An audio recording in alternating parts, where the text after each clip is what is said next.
Hello everyone, welcome back to Trek A Day and a few more volumes of the Star Trek Best Episode collection. Starting with Volume 13, the big close-up of Beverly Crusher on the cover here, we have Remember Me, Distant Voices, and Message in a Bottle. Starting with TNG's Remember Me, an episode that I've always found enjoyable, we have a friend and colleague of Dr. Crusher comes aboard the Enterprise, and suddenly he goes missing. Not only that, but there is no indication that he was ever on board, and no one, aside from Dr. Crusher, even remembers him being there. And slowly but surely, more and more people go missing, and Beverly is the only one who seems to remember any of these people existing or realizing that anything is wrong. It all seems to tie into an experiment that Wesley was doing, yet another Wesley experiment gone wrong and endangering things, which created a warp bubble. And at first, the false conclusion is reached that it is somehow making people disappear, when in fact it is Dr. Crusher who is caught within. It was an interesting episode, and I really like episodes that focus on Dr. Crusher primarily. So that was a good one for her, trying to solve this mystery. And at the same time, everyone outside is trying to save her, which involves the Traveler then, which is a very important element to the future of Wesley Crusher's story. So overall, an episode I always found to be enjoyable. And then we have Deep Space Nine's Distant Voices. Distant Voices, to me, has always been a mixed bag. It has some spectacular performances, but overall has never been one of my favorite early DS9 episodes. The crux of the main plot involving Bashir's fear of aging as his 30th birthday approaches.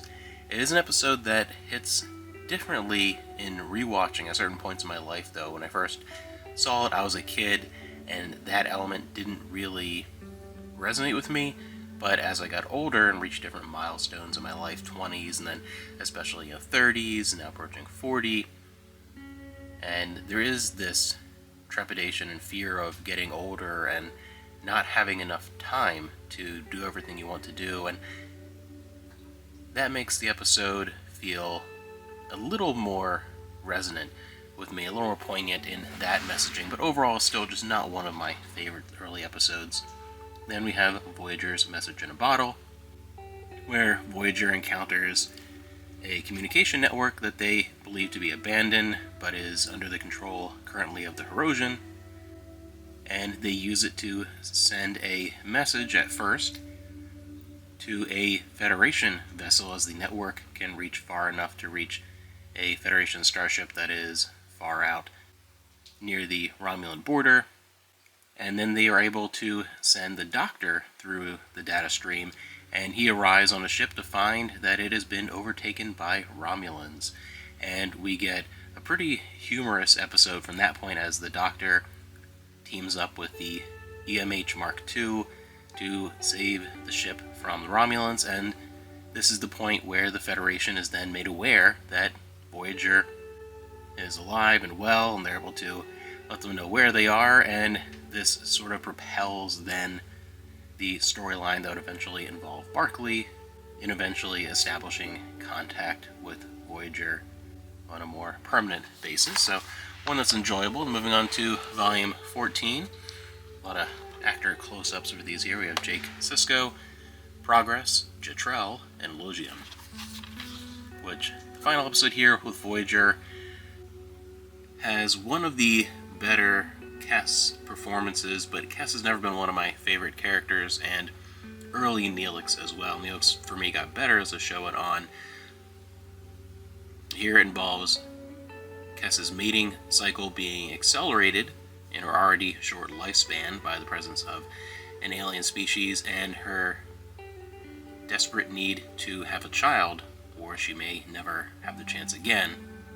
And in this one, I feel like that topic is not handled in the writing as mature and sophisticated as it could have been. Like, this exact setup and concept done in, say, Deep Space Nine, I think would have turned out much better, but it is an interesting character piece for Cass, although Neelix, I think, in this really comes out looking poorly. But yeah, overall, it's an interesting idea, an interesting setup, but doesn't work quite as well as it could have. But decent one in rewatching.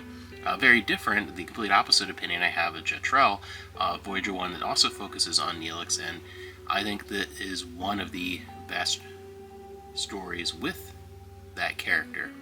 And I think was, for me, really the first time that showed the depth and range that character could have when given the chance. I think up to that point, he was frequently more of a kind of comic relief, a bit of an annoyance. He had good points, bad points, not one of my favorites, but here was an example of, oh wow, they really can do something great with that character in a dramatic fashion, and they have several times after that, but this is really, for me, the big first standout example of that. And then the best on the list here for me is definitely Progress from Deep Space Nine. And I think both the A and B story work fantastically and are memorable, and I don't think one outweighs the other. We have a more dramatic story focusing on Kira, and then the more comedic story with young Jake and Nog, and they balance each other well. The story with Kira, one of the moons of Bajor, is going to be used for some thermal energy to help power and heat a not insignificant number of homes on Bajor. It's a very important project as they are restructuring and rebuilding after the end of the occupation, and is a great early episode that helps establish a lot of the difficulties and tensions of that era, and Kira's discomfort with the position of authority she's now in. Rather than being the rebel and resisting, she's sort of become the man, and she struggles with that because a lot of what she's trying to do is for the betterment of all of Bajor and is in the right, but there is this difficulty of not wanting to be perceived in the same light as the people that she spent so long fighting, not to become the oppressor, as she is given the difficult task of heading a relocation of some people that have been living on that moon for a long time and are refusing resettlement. Majority of people have left, but this one crotchety old man, really funny, and his two companions are refusing to leave, and you get a lot of great dramatic moments within that, and it adds a lot to Kira's character pretty early on as well.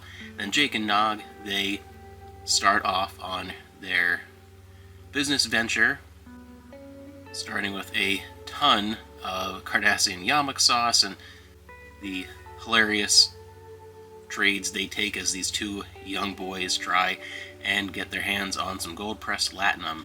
And we get the famous self-sealing stem bolts from this episode, so overall I think both plots work well in their own right and are very enjoyable. I think you put them both together and edit them in a way that the pacing works, which this one does, and it turns out to be a fantastic episode. So overall, two really good sets with volumes 13 and 14.